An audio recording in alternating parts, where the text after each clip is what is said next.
रमज़ान के महीने में हम में से अक्सर लोग थकन महसूस करते हैं, हमेशा कमज़ोरी रहती है, सर में दर्द होता है, चक्कर आते रहते हैं, नींद आ रही होती है, हमारे ऊपर एक चिड़चिड़ापन सवार रहता है। इन अलामात को रमज़ान फटीग कहते हैं। आज के वीडियो में मैं आपको कुछ ऐसी टिप्स दूंगा जिससे आपकी रमज़ान फटीग कम होगी, आप अपनी इबादत को एंजॉय करेंगे और रमज़ान के महीने को बेहतरीन तरीके से गुजार सकेंगे। इससे पहले कि हम बाकी वीडियो में जाएं, प्लीज़ मेरे चैनल को लाइक और सब्सक्राइब कीजिए, अपनी फैमिली और फ्रेंड से शेयर कीजिए और वीडियो को एंड तक फॉलो कीजिए। मेरा नाम डॉक्टर सुहेल अनवार है। अगर आप एक हेल्थी बॉडी और स्ट्रेस फ्री माइंड चाहते हैं तो हमारे चैनल को लाइक और सब्सक्राइब कीजिए। रमज़ान फटीग को कम करने की पहली टिप ये है कि आप अपनी नींद को, अपने स्लीप साइकिल को या अपने सर्कैडियन रिदम को प्रॉपरली मॉनिटर करें। इसमें कोई शक नहीं है कि रोज़ों के दौरान हमारी नींद डिस्टर्ब होती है, हमारे पर थकन सवार हो जाती है और हम चिड़चिड़े हो जाते हैं। इसके लिए बेहतरीन टिप वही है जो मैंने आपको अपने पिछले रमज़ान वाले वीडियो में बताई थी। वो ये है कि आप अपने रोज़े को खोलिए, अफ्तारी में सिर्फ एक पानी के गिलास के साथ अपनी नमाज़ पढ़िए और फ़ौरन खाना खा लीजिए। इससे आपको ये फ़ायदा होगा कि आप अफ्तारी के फ़ौरन बाद खाना खा लेंगे और आपको ज़्यादा टाइम मिलेगा अपनी नींद को कंट्रोल करने के लिए, नींद को पूरा करने के लिए। लेट्स से कि आप रात को अफ्तारी करते हैं, उसके बाद रात को 8 बजे तक आप अपना पूरा खाना खा लेते हैं। 8 बजे के बाद से लेकर आप 10 बजे तक सो जाते हैं। अगर आप 10 बजे 11 बजे भी सोते हैं तो आपको सहरी तक 5-6 घंटे मिल जाएंगे। ज़ाहिर है ये डिपेंड करता है कि आप दुनिया के कौन से मुल्क में रह रहे हैं, लेकिन सहरी तक अगर आपको 5-6 घंटे नींद के मिल जाते हैं तो ये बेहतरीन सूरत है।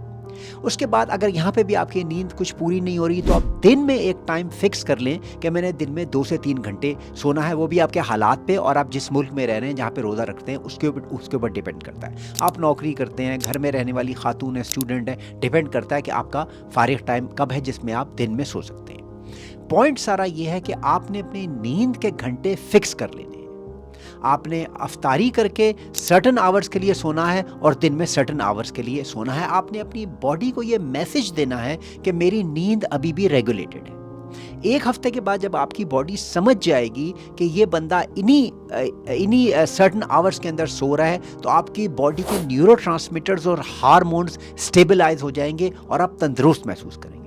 गलती हम ये करते हैं कि हम अपनी नींद को डिस्टर्ब कर लेते हैं। कुछ रातों में जागते रहते हैं, कुछ में सोते रहते हैं, कभी दिन में बहुत ज़्यादा सो लेते हैं, ओवर स्लीप कर लेते हैं, कभी दिन में नहीं सोते।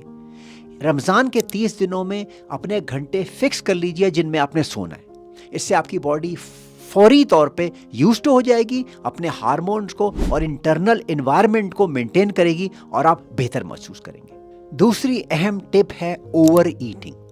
हम लोग के जहन में ये मिसकंसेप्शन बहुत ज़्यादा है कि चूँकि हमने सारा दिन भूखा रहना है, इसलिए सहरी में हमें अपने आप को ओवरलोड करना चाहिए, अपनी बॉडी में खूब ग़िज़ा डालनी चाहिए और अफ्तारी में भी हमें अपने आप को ओवरलोड करना चाहिए और फिर रात का खाना भी बहुत ज़्यादा खाना चाहिए ताकि हमारी बॉडी को न्यूट्रिशन मिलती रहे। ये बहुत बड़ा मिसकंसेप्शन और बहुत बड़ी गलती है। जब हम अपनी बॉडी को फूड से ओवरलोड करते हैं और इनमें से अक्सर चीज़ें तेल में तली हुई होती हैं और मीठी चीज़ें होती हैं, उससे सिर्फ होता ये है कि हमारी इंसुलिन स्पाइक होती है। ब्लड शुगर को लो करने के लिए हमारी इंसुलिन सारा दिन सहरी से लेकर अफ्तारी से लेकर रात के खाने तक और हमारे सोने तक हमारी इंसुलिन ऊपर नीचे होती रहती है। हमारी blood sugar completely out of control हो जाती है, सारे हार्मोन हमारे इम्बैलेंस हो जाते हैं और इससे हमारी नींद के ऊपर, हमारे मूड के ऊपर, हमारे सर के दर्द के ऊपर, हमारी थकन के ऊपर, सब चीज़ों के ऊपर इससे फ़र्क पड़ता है। और हमारा रोज़ा जो है आगे जब हम रमज़ान में पढ़ रहे होते हैं तो इससे हमारी जिस्म के ऊपर और हमारी हेल्थ के ऊपर फर्क पड़ता है। याद रखिए, आपकी बॉडी को दिन में 2 खानों से ज्यादा की जरूरत नहीं है। आपकी बॉडी को शुगर की और तेल की बिल्कुल जरूरत नहीं। अगर आप ये जहन से अपने कॉन्सेप्ट निकाल दें कि मुझे बहुत ज़्यादा कैलोरी की ज़रूरत है क्योंकि दिन में मैं भूखा रह रहा हूँ, तो आपके ऊपर एक साइकोलॉजिकल इफेक्ट होता है। जब आपको भूख लगती है तो आपको चक्कर आते हैं, आप कमज़ोरी महसूस करते हैं। हमारी बॉडी को इतनी कैलोरीज की बिल्कुल ज़रूरत नहीं। तो ओवर ईटिंग का कॉन्सेप्ट जहन से निकाल लीजिए। खाना आप उतना ही खाना है जितना आप नॉर्मली वेट लूज करने के लिए खाना खाना चाहते हैं। इसमें कोई तब्दीली नहीं होनी चाहिए सहरी और अफ्तारी के दौरान। रमज़ान फटीग को कम करने की तीसरी अहम टिप वो है प्रॉपर डाइट, कि आप रमज़ान में क्या खा रहे हैं। जैसे कि मैंने अपनी पिछली टिप में बताया, ट्रांस फैट जो कि तेल में जो फैट होते हैं वो आपने बिल्कुल नहीं खाने। تیل جو ہے وہ زہر قاتل ہے. Sunflower, safflower, canola oil, یہ تمام تیل جو ہم لوگ کھانا پکانے کے لیے استعمال کرتے ہیں، یہ آپ کے جسم کے لیے بالکل ایک خراب اور مضر چیز ہے. دوسری چیز، اپنے شوگر رمضان کے اندر بالکل ختم کر دینی ہے. اس سے بھی آپ کو بہت زیادہ رمضان فٹیگ ہوگی. کھانا کھانے کے جو ٹپس ہیں میں نے اپنے پچھلے ویڈیو میں کچھ دیے تھے، وہ مگر ویٹ لاس کے حوالے سے تھے. آج میں آپ کو رمضان فٹیگ کی بات کر رہا ہوں. وہ یہ ہیں کہ آپ نے افطاری میں بھی اور سحری میں بھی کیلوری ڈینس فوڈ کھانا ہے.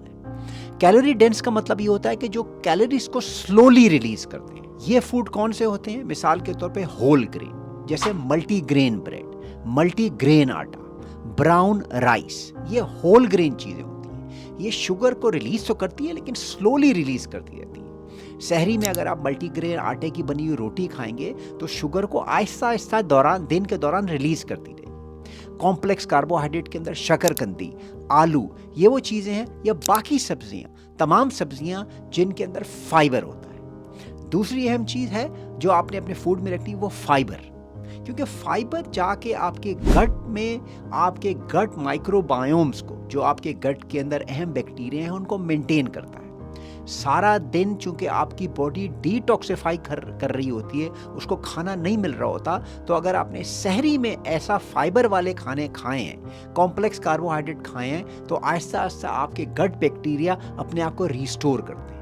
آپ کے گٹ میں سے ٹاکسن ختم ہو جاتے ہیں کیونکہ اس کو آپ کھانا نہیں سپلائی کر رہے. مگر صبح جو آپ نے اگر اچھی سحری کھائی ہوتی ہے جس میں فائبر اور کمپلیکس کاربوہائیڈریٹ ہو، تو آپ کے گٹ کے بیکٹیریا خوش ہو جاتے ہیں اور آپ کی گٹ کو ریسٹور کرتے ہیں. فائبر تمام قسم کی سبزیوں میں پایا جاتا ہے، پھلوں میں پایا جاتا ہے. جیسا کہ میں نے آپ کے پچھلے ویڈیو میں بتایا تھا، کچھ پھلوں میں شوگر زیادہ ہوتا ہے تو آپ اس کو اوائڈ کریں، لیکن جنرلی سارے پھلوں کے اندر فائبر ہوتا ہے. کچھ ایسے پھل بھی ہیں جن میں پانی زیادہ ہوتا ہے، جن میں آپ سحری اور افطاری میں بہترین طریقے سے استعمال کر سکتے ہیں، جیسے تربوزہ، خربوزہ، کھیرے یا کیوکمبر. ان کے اندر پانی کا کانٹینٹ زیادہ ہوتا ہے اور ساتھ فائبر بھی ہوتا ہے اور کیلوریز بے انتہا کم ہے، تو آپ کے لیے بہترین ڈائٹ. دوسری چیز جو میں آپ کو ریکمینڈ کروں گا سحری افطاری کے لیے، جس سے آپ کو رمضان فٹیگ نہیں ہوگی، وہ ہے دالیں. دالوں کا سوپ بہترین طریقے سے استعمال کیجیے.